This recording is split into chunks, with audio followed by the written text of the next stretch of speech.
24절 보시면 없음이라고 써있어요. 성경에 보면 없음, 없는데 왜 써놨을까 궁금한 게 종종 있잖아요. 마태복음에도 보면 없음이라는 것들이 있거든요. 그 이유는 뭐냐면 이게 성경이 원본이 없다 보니까, 성경 원본은 없어요. 사본이 있단 말이에요. 사본이 여러 가지 필사를 하다 보니까 사본이 되게 많아요. 그런데 어떤 우리가 이제 인정하는 사본들이 있을 거 아니에요? 그 사본에는 24절이 뭐 있을 수도 있고 없을 수도 있어요. 근데 어떤 사본에는 없어. 그럴 때는 어떻게 하냐면 불명확하다 보니까 그냥 없음이라고 쳐버리는 거예요. 그러니까 굳이 왜 없는데 왜 없음이라고 써놨을까? 그런 이유가 있다는 거예요. 더 정확하게 하기 위해서. 그러니까 어떤 사본에는 있고 어떤 사본에 이 구절이 없구나 라고 보시면 돼요. 오늘은 보면 되게 어려운 이름들이 많이 나와요. 오늘 마지막 장이거든요. 사실 로마서 마지막 장을 보면서 로마서에 보면 이제 마지막 장에 사람들이 막 나오게 되는데 이름들이 굉장히 어려워요. 그 어려운 이름들을 가지고 우리가 한번 말씀을 나눠보고자 해요. 세 사람의 일꾼이 예배당을 짓고 있습니다. 지나가는 사람이 물어봐요. 그 세 사람에게 지금 뭐하고 있습니까? 라고 물었을 때 한 사람이 이렇게 대답을 해요. 저는 지금 일을 하고 있습니다. 노동을 하고 있어요. 너무 힘들어요. 두 번째 사람은 대답을 해요. 저는 지금 열심히 돈을 벌고 있습니다. 세 번째 사람은 이렇게 얘기를 해요. 저는 하나님의 집을 열심히 짓고 있습니다. 여러분 똑같은 공간에 있고요. 똑같은 지리에 있고 똑같은 일을 하고 있어요. 그런데 대답이 다 달라요. 어떤 사람은 예배당을 짓는데 노동을 하고 있다고 얘기하고, 어떤 사람은 지금 돈을 열심히 벌고 있다고 얘기하고, 어떤 사람은 하나님의 집을 짓고 있다고 얘기를 해요. 자, 누가 하나님의 일꾼일까요? 이 셋 중에. 세 번째겠죠. 하나님의 집을 짓고 있습니다라고 하는 건 내 마음이 지금 예배당을 돈을 번다는 목적이 아니라 하나님의 집을 잘 짓고자 하는 마음이 있기 때문에 그렇게 얘기를 하는 거예요. 마찬가지예요. 저와 여러분은 똑같은 공간에 있고 똑같은 예배를 드리고 있어요. 신앙을 똑같이 갖고 있어요. 그런데 놀랍게도 어떤 분이 진짜 교회의 일꾼이냐는 저도 몰라요. 하나님만이 아신다.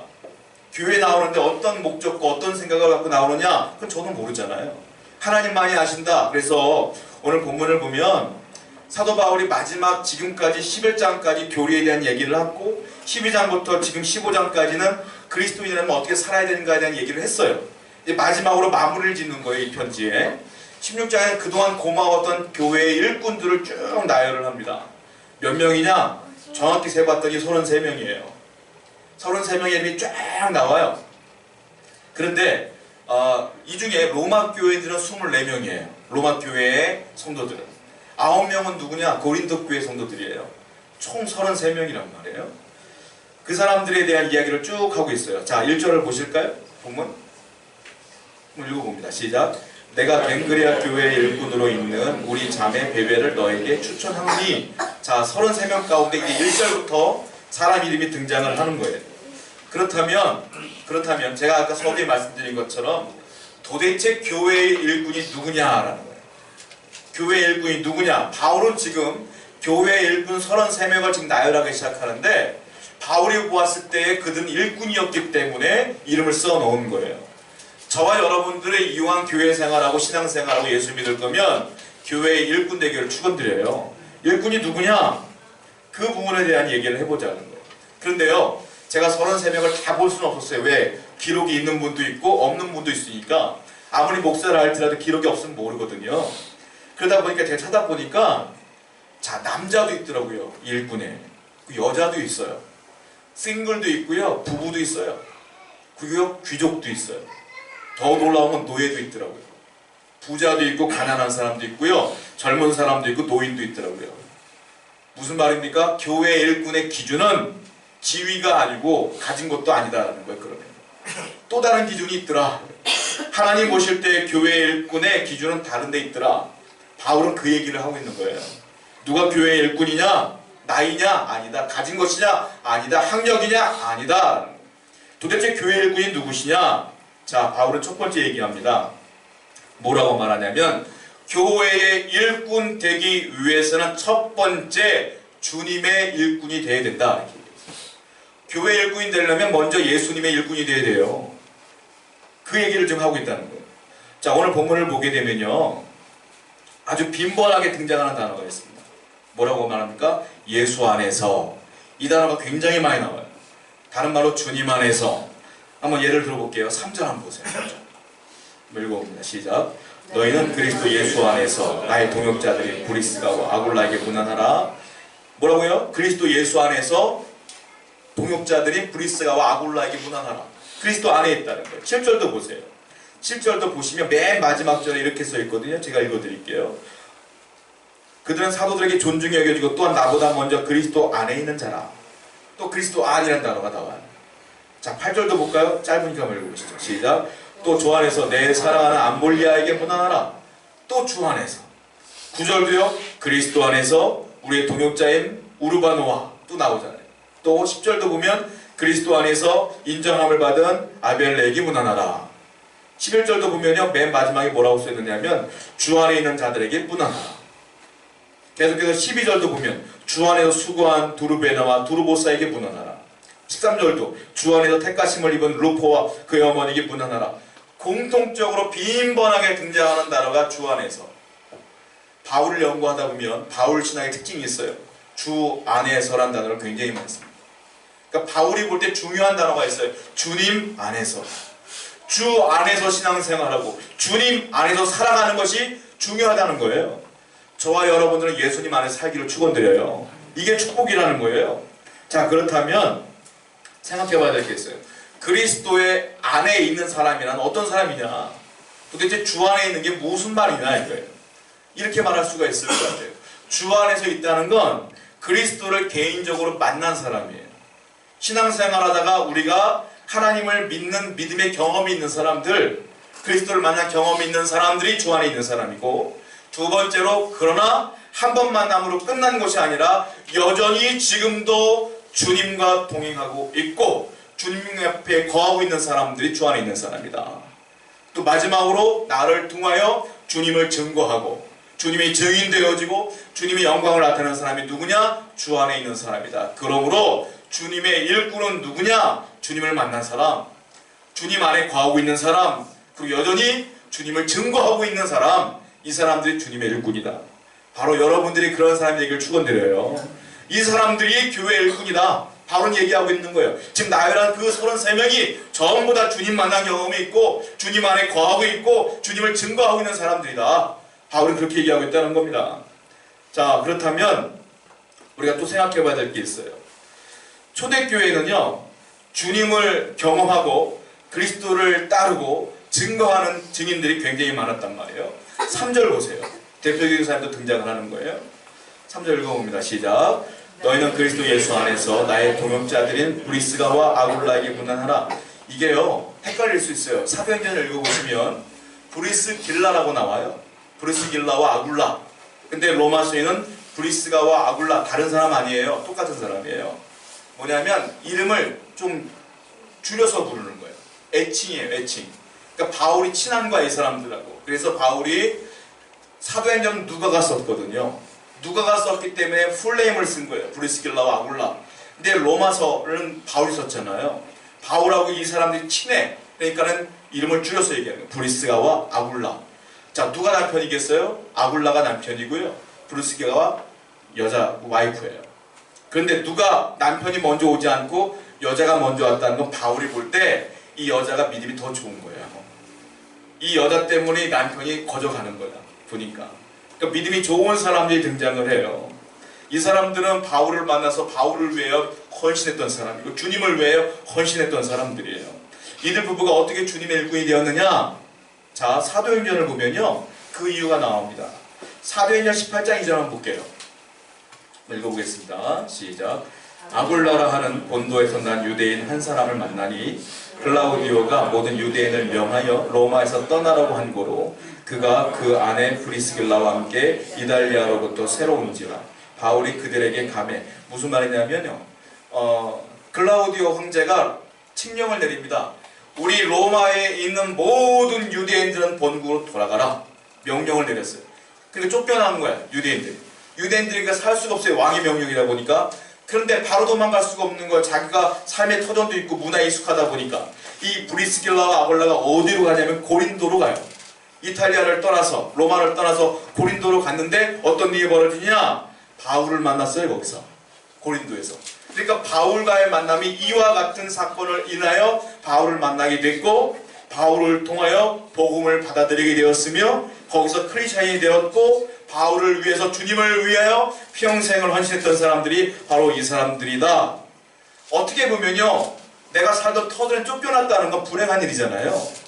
그런데 지나보니까 어떤 일이 벌어졌어요? 바울을 만났죠, 복음을 만났죠, 영적으로 축복받았죠. 여러분, 되어지는 일이 불행하다고 해서 불행이 끝이 아니라는 거예요. 어쩌면 하나님의 은총과 은혜가 있기 때문에 쫓겨나는 일들이 벌어질 수 있는 거고, 실패도 있을 수 있다는 거예요. 그러므로 우리는 언제나 주님 바라보며 희망과 소망을 놓치면 안 된다. 이 사람들은 그래서 바울을 만나게 돼요. 또 한 사람의 일꾼이 나오는데요, 7절 말씀 보시죠. 한번 읽어보겠습니다. 시작. 내 친척이요, 나와 함께 갇혔던 안드로니고와 유니아에게 문안하라. 그들은 사도들에게 존중히 여겨지고 또한 나보다 먼저 그리스도 안에 있는 자라.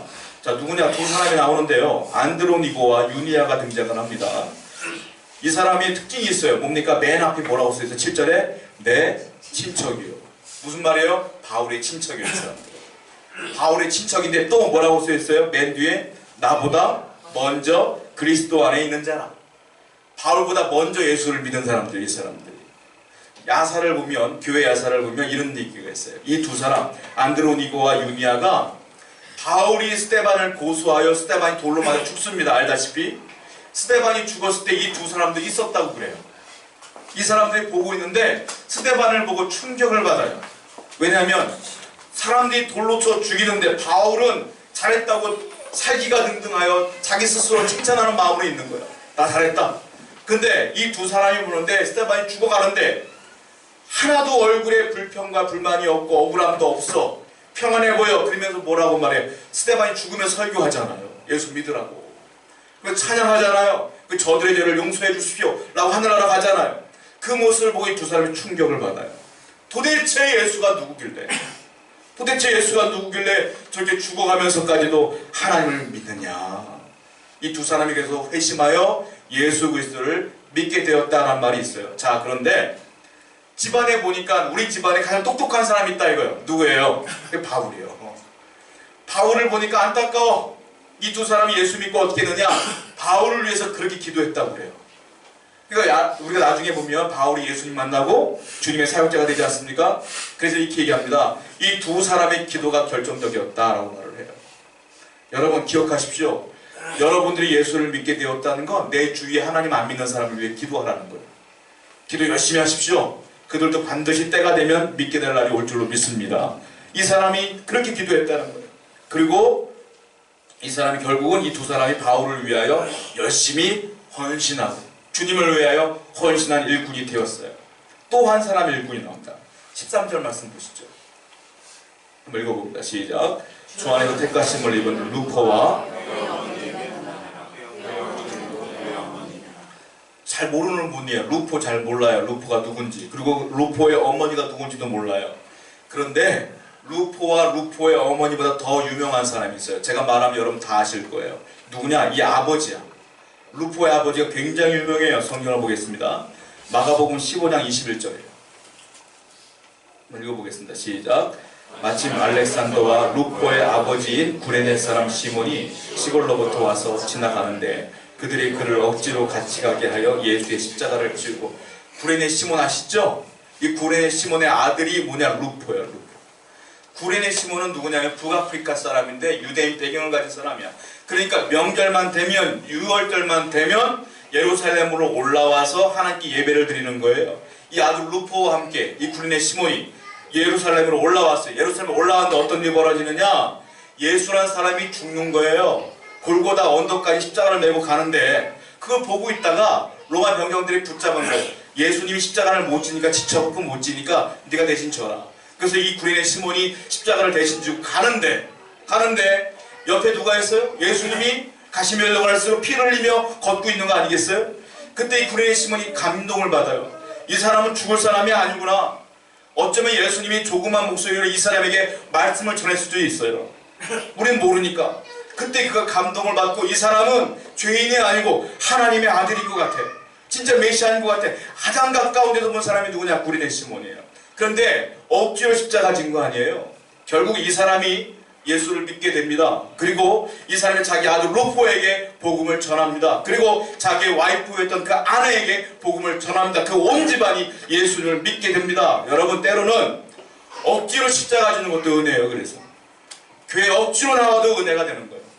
억지로 신앙생활하는 것도 은혜가 되는 거예요. 때가 되면 하나님의 은총이 나타난다. 이 사람이 그래서 그 모든 사람들을 전도해요. 그래서 그 가족 가운데 루포가, 그의 어머니가 바울을 위해서 그렇게 애쓰고 헌신했기 때문에 여기에 이름이 올라와 있는 거예요. 이 사람들도 하나님의 놀라운 일꾼이 된 거죠. 제가요, 이 말씀들을 보니까 이름이 너무 많아. 그러다 보니까 찾아보니까 없는 이름들 더 많아요, 사실. 그래서 있는 사람들만 제가 다시 설명해 드릴게요. 그 이름 가운데 10절 한번 보실게요. 10절 한번 읽어보겠습니다. 시작. 그리스도 안에서 인정함을 받은 아벨에게 문안하라. 아리스토블로의 권속에게 문안하라. 여기 보면 아리스토블로라는 사람이 나오지 않습니까? 이 사람이 누구냐면 헤롯 대왕의 손자예요. 헤롯 왕의 손자예요. 헤롯 나쁜 사람이잖아요. 근데 그 손자는 그리스도인이. 놀라운 일이 벌어져요. 또 한 사람 11절 말씀 보겠습니다. 시작. 내 친척 헤로디안에게 문안하라. 나기수의 가족 중 주 안에 있는 자들에게 문안하라. 나기수가 누구냐? 나기수가 누구냐면 클라우디오 황제의 비서였던 사람. 황제의 비서. 그러니까 대단한 권력자였어요. 귀족입니다. 나기수는. 그 사람이 예수 믿는 그리스도였다. 15절도 보세요. 읽어보겠습니다. 시작. 빌로보와 율리아와 또 네레오와 그의 자매와 울lum바와 그들과 함께 있는 모든 성도에게 문안하라. 네레오라는 사람이 나와요. 네레오는 누구냐면 도미티아누스 황제가 있었거든요. 그 밑에 집정관을 지낸 사람이 있었어요. 누구냐면 폴레비우스 클레멘스라는 사람인데 이 사람의 비서가 누구냐? 네레오야. 이 사람이 그리스도인이었던 거예요. 이 사람, 제가 지금 말씀드렸던 모든 귀족들은 그 당시 로마 사람들이 얼마나 그리스도인을 핍박했습니까? 자기의 권세가 있고 권력이 있어 예수 믿으면 자기들도 떨어지는 거예요. 그럼에도 불구하고 예수를 믿었다. 어려운 가운데. 이게 진짜 신앙 아니겠어요? 자, 그런데 AD 95년도에 놀라운 사건이 벌어져요. 어떤 일이 벌어지냐? 로마가 그렇게 그리스도인들을 핍박하는데 놀라운 일이 벌어져요. 권력자 중에서 한 사람이, 집정관 중에 한 사람이 그리스도인이라는 것이 발표가 된 거야. 그게 누구예요? 제가 말씀드렸던 것처럼 홀레비우스 클레멘스라는 사람이 왕의 가장 권력자임에도 불구하고 예수를 믿는 사람이라고 소문이 난 거예요. 난리가 났어요, 로마가. 자, 이 클레멘스의 아버지가 더 유명한 사람이거든요, 사실. 왜 난리가 됐냐면 아버지가 사비우스라는 사람이에요. 이 사람이 누구냐면 네로 황제가 AD 64년경에 로마에 불을 냅니다, 네로가. 그러면서 뭐라고 말해? 이 불 낸 거는 그리스도인들이 낸 거다. 그 억울하게 누명 씌우잖아. 그래서 어떻게 해요? 그리스도인을 잡아다가 사자굴에 집어넣고 다 찢어 죽이고 기름감에 튀겨버리고 난리가 난 거 아니에요. 그 일을 감당한 게 누구냐? 클레멘스 아버지가 이 일을 했어요. 그런데 그 아들이 그리스도인이 된 거야. 그게 큰 사건이 될 수밖에 없었잖아요.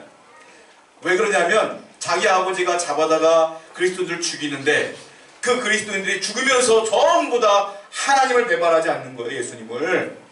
그 모습에 이 아들 클레멘스가 감동을 받고 충격을 받아요. 도대체 예수가 누구냐?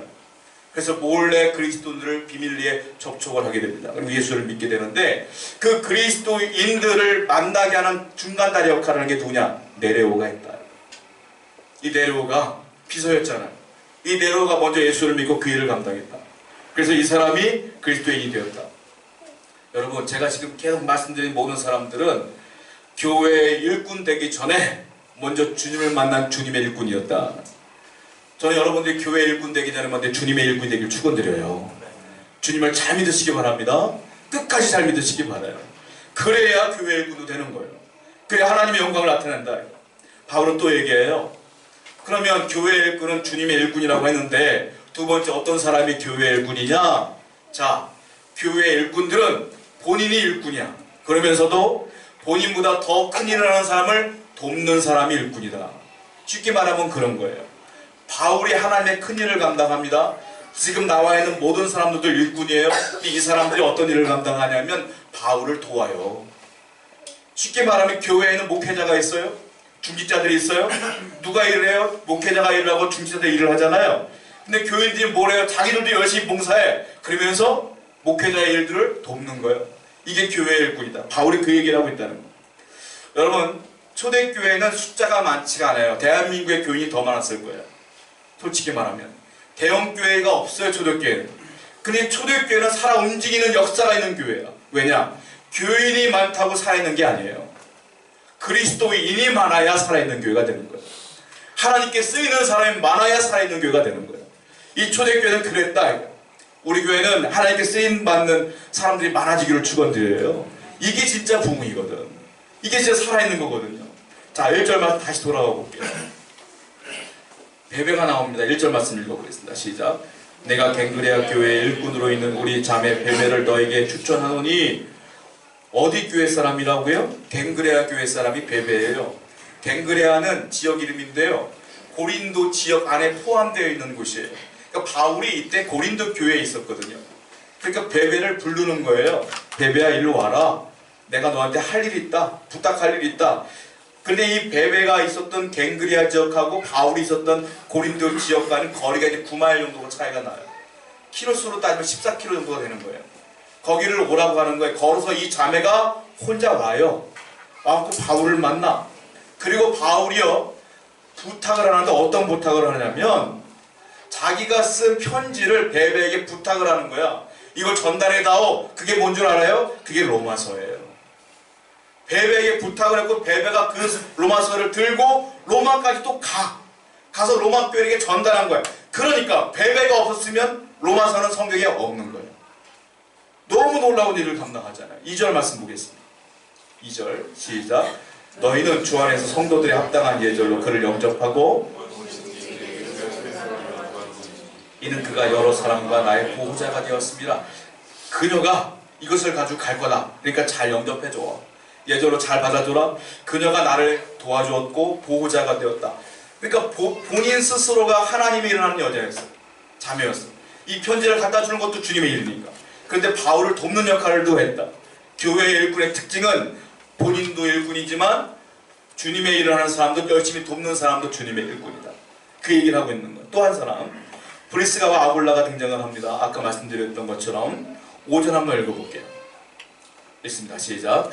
또 저희 집에 있는 우리 교회도 문안하라. 내가 사랑하는 에벤을 문안하라. 그는 아시아에서 그리스도와 함께 처음 맺은 열매입니다. 저희 집에 있는 교회도 무슨 말일까요? 교회가 집이라는 뜻이에요. 이게 무슨 말이냐? 자, 브리스가와 아굴라가 로마에서 쫓겨나서 고린도에서 바울을 만났지 않습니까? 바울을 만나서 고린도 교회를 세워요. 이 두 사람이 바울과 함께. 근데 어디서 세우냐? 자기 집에다 세워요. 고린도 교회는 그래서 브리스길라와 아굴라의 집에서 시작된 거예요. 그래서 바울이 말하는 겁니다. 저희 집에 있는 교회. 이게 고린도 교회예요. 브리스가와 아굴라는 주님을 위해서, 또한 바울이 복음을 전할 공간이 없다 보니까 자기 집을 오픈하는 거예요. 그리고요, 또 어떤 일이 벌어지냐면 바울이 고린도에서 에베소로 가요. 에베소까지 쫓아와. 이 두 사람 쫓아와서 어떻게 하느냐? 에베소에서 자기 집을 또 오픈해. 거기서 또 교회가 시작돼요.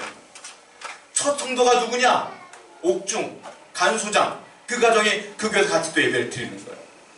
여러분, 자기 집을 오픈하는 게 쉬워요? 남들에게? 쉽지 않잖아요. 이 당시에는 예수 믿는 사람 핍박받는 때야. 내 집을 오픈해버리면 나는 죽어도 뭐 할 말이 없는 거야.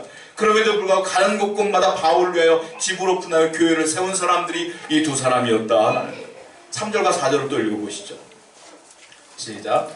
너희는 그리스도 예수 안에서 나의 동역자들인 브리스가와 아굴라에게 문안하라. 그들은 내 목숨을 위하여 자기들의 목숨까지 내놓았나니 나뿐 아니라 이방인의 모든 교회도 그들이 감사하니라. 심지어 바울을 위해 목숨까지도 내걸고 했던 사람들이 이 사람들이에요. 얼마나 바울을 사랑했는지 몰라요. 바울은 행복한 목회자예요. 왜냐하면 갈라디아서에 보면 너무 당황스럽고 놀라운 고백을 하거든요. 성경을 한번 볼게요. 갈라디아서 4장 15절입니다. 읽어보겠습니다. 시작. 너희의 복이 지금 어디 있느냐? 내가 너에게 증언하노니 너희가 할 수만 있었더라면 너희의 눈이라도 빼어 나에게 주었으리라. 바울이 안질이 심했거든요. 바울에게 그들이 맨날 말했던 게 그거예요. 제 눈을 당신께 드리고 싶어요. 갈라디아 교회들 그렇게 얘기했나 봐요. 여러분, 오늘날 목회자에게 내 눈까지도 빼어드릴게요 라는 사람이 어디 있어요? 바울은 정말 행복했던 목회자. 이렇게 헤어질 때마다 맨날 우는 거야, 서로. 여러분, 주님의 일꾼은 주님의 일꾼뿐만이 아니라 주님의 또 다른 일꾼들을 섬길 수 있는 사람들이 주님의 일꾼이다. 행복한 교회는 목회자와 성도가 그렇게 서로 섬기는 교회가 행복한 교회인 줄로 믿습니다. 우리 교회가 그렇게 되기 위해 서로 애쓰고 노력해야 될 줄로 알아요. 이 사람들이 정말로 주님의 일꾼이었다는 것. 자, 또 재미있는 일이 있는데요. 22절을 볼게요. 계속해서 일꾼들이 나옵니다. 22절입니다. 시작. 이 편지를 기록하는 나 더디오도 주 안에서 너에게 문안하나. 자, 보세요. 더디오라는 이름의 뜻이 있는데요. 이게 재미있는 뜻이에요. 셋째라는 뜻이에요. 이 사람. 이름의 뜻이 별로 없어. 셋째. 왜 셋째일까요, 여러분? 그 당시에 노예들을 지칭할 때 첫째, 둘째, 셋째, 넷째 이렇게 불렀어요. 그 더디오는 누구냐? 노예였다. 노예였던 사람인데 이 사람이 뭐라고 했어요? 자, 22절 보세요. 이 편지를 기록하는 나 더디오도. 로마서를 바울이 썼죠? 바울이요, 눈이 나빠서 글을 쓸 수가 없어. 그 어떻게 했냐? 대필자가 필요했어. 바울이 불러주면 그걸 대신 쓰는 사람이 필요했어요. 그게 누구냐? 더디오예요. 로마서는 누가 쓴 거예요? 결국 더디오가 쓴 거예요. 바울이 하나님의 영감을 받아서 얘기하는 걸 더디오가 그대로 써요. 더디오는 누구예요? 노예였어요. 여러분, 신분 상관없어요. 주님의 일을 하는데 나이 상관없어요. 놀라운 하나님의 은총이 있더라. 또 한 사람의 이름이 나와요. 누구냐? 23절 한번 읽어볼게요. 시작. 나와 온 교회를 돌보아주는 가이오도 너에게 문안하고 이 성의 제무관 에라스도와 형제 구아도도 너에게 문안하리라. 구아도는 무슨 뜻이냐? 넷째란 뜻이에요. 구아도 누구예요? 구아도도 노예다. 노예가 이 교회에서 하나님의 영광을 드리려면 살았던 거예요. 그러니까 하나님께서 바울이 볼 때 다 일꾼이야. 바울은 차별이 없어. 하나님께는 차별이 없는 거예요. 자, 22절 보면 아까 말씀드린 것처럼 더디오가 대소했다고 써있어요. 만약에 베베를 불러다가 14km를 왔다가 또 로마까지 가야 되는데 그 일이 뭐예요? 야, 이 편지 좀 전해다오. 베베가 이거 부르려고 잘 이렇게 불렀어요? 이것 때문에 제가 거기까지 가야 됩니까? 라고 말했으면 로마서 없는 거야. 더디오 보고, 아니 당신이 말한 거 적으라고 날 부른 겁니까? 이게 얼마나 짜증나고 힘든 일인데 라고 말했으면 로마서는 없는 거예요. 전부 다 작은 일이든 큰 일이든 순종하는 마음이 있었기 때문에 오늘날 우리에게 이런 은혜가 있는 거 아니겠어요? 주님의 일꾼은, 교회의 일꾼은 큰 일이든 작은 일이든 충성하는 사람들이 모인 곳이 하나님의 영광을 드러내게 될 줄로 믿습니다. 저 여러분들이 그렇게 작은 일에 충성하는 귀한 성도가 되어야 된다. 마지막으로 바울은 그렇게 얘기를 해요. 교회의 일꾼은 누구냐? 교회에서 평화를 일구는 사람들이 교회의 일꾼이다. 갈등하면 그 사람들이 가면 평화로 가줘야 돼. 자, 아까 말씀드렸어요. 바울 서신 보니까 주 안에서는 단어가 굉장히 많이 나온다고 했어요. 더 많이 나오는 단어가 있어요. 거의 매 구절마다 나와. 뭔 줄 아세요? 문안하라. 문안하라는 단어가 제일 많이 나와요. 16절 한번 볼게요. 읽어봅니다. 시작. 너희가 거룩하게 입맞춤으로. 이 문안하라는 게 우리가 생각해 볼 때 그냥 인사하라 이런 게 아니고요. 입맞춤으로 문안하래요. 이게 뭐예요? 반가운 사람 만나면 아우 좋아하고 난리 나잖아요. 안고 막 그러잖아요. 그렇게 하라는 거예요. 그렇게. 다른 말로 말하면 뭐냐? 교제하라. 서로 행복하게 사랑하며 살아라. 교회가 그렇게 해야 된다. 즉 다른 말로 말하면 교회의 일꾼들은 함께 모여서 웃어야 되며 안아야 되며 교제해야 된다. 여러분, 성공적인 신앙생활은요, 성공적인 교회 생활은요, 교제해서 성공하면 돼요. 행복하면 돼. 서로 행복하면 신앙생활 잘할 수 있어요. 근데 교제에서 망가져 버리면 신앙생활 하기가 어려워요. 그러니까 여러분, 서로 교제하라. 바울의 명령이에요. 다른 말로 말하면 교회가 따뜻하기 위해서 서로 화평을 위해서는 교제해야 된다. 이게 지금 바울이 하고 있다는 거예요. 자, 17절과 18절 보세요. 로마 교회와 고린도 교회가 위기가 있었어요. 뭐 때문에? 교제 때문에. 이걸 안 하기 때문에. 한번 읽어볼게요. 17절과 18절입니다. 시작. 형제들아, 내가 너희를 권하노니 너희가 배운 교훈을 거슬러 분쟁을 일으키거나 거치게 하는 자들을 살피고 그들에게 떠나라. 이 같은 자들은 우리 주 그리스도를 섬기지 아니하고 다만 자기들의 배만 섬기나니 순진한 자들의 마음을 미혹하느니라. 자, 어떤 위기가 있었느냐면 갈등이 생기려고 하는 거예요. 여러분, 교회란 곳은 서로 다른 인격체가 모이는 곳이기 때문에 초대교회나 지금이나 갈등이 있을 수밖에 없는 거예요. 교회는 사실은. 그런데 문제는 뭐냐면 이 로마 교회나 고린도 교회는 갈등이 있을 걸 미리 감지를 하고 자기들 스스로 사랑하려고 애를 썼고 그리스도 안에서 충성하려고 애를 썼기 때문에 그 모든 갈등들이 묻혀져 버린 거예요. 없어져 버린 거야. 이걸 잘했다고 바울이 칭찬해요. 19절 보세요. 읽어봅니다. 시작. 너희의 순종함이 모든 사람들에게 들리는지라. 그러므로 내가 너희로 말미암아 기뻐하노니 너희가 선한데 지혜롭고 악한데 미련하기를 원하노라. 너희의 순종함이, 너희들이 그런 가운데 그래도 말씀에 순종하고 그래도 하나님께 예배했기 때문에 너희들이 이 위기를 넘겼다. 그러므로 내가 명령한다. 선한 데는 지혜로워라. 악한 데는 미련해라. 이 명령을 하는 거예요. 그래서 잘했다. 그래서 로마 교회와 고린도 교회는 갈등이 없었어요. 그래서 바울이 또 얘기합니다. 자, 20절 말씀 보세요. 읽습니다. 시작. 평강의 하나님께서 속히 사탄을 너희 발 아래 상하게 하시리라. 우리 주 예수의 은혜가 너에게 있을지로다. 자, 평강의 하나님이 등장을 해요. 즉 바울이 볼 때 하나님의 속성 가운데 중요한 속성이 나와. 뭐니까? 하나님은 평화의 하나님이시다. 하나님이 계신 곳은 평강과 평화와 유함과 온유함이 넘치는 게 지극히 당연하다 이거예요. 반대말이 나와요. 뭐라고 말합니까? 속히 사탄을 너희 발 아래서 상하게 하시리라. 반대말은 뭐예요?